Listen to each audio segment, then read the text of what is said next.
కాదు. ఇప్పుడు ఎందుకంటావు? టీవీలో చూసినాక ఉచ్చులా తీసేసారు తర్వాత.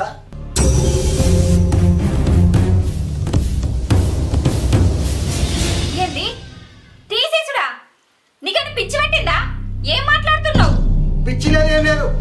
కొడుకైతే ఉంచుడు, బిడ్డ అయితే తీసేసుడు. అగో మళ్ళెట్లనే మాట్లాడతావు? మనకిద్దరు ముగ్గురు పోరగాళ్ళు ఉన్నారా ఏంది తీసేయనికి? చూడంగా అందిన కానుపు తీసేసుడేమిటికి? ఏ కాంపైనా గాని నేను ఇంటికి ఒకనే. మళ్ళీ బిడ్డ పుడితే నా వంశం ఏం కావాలి?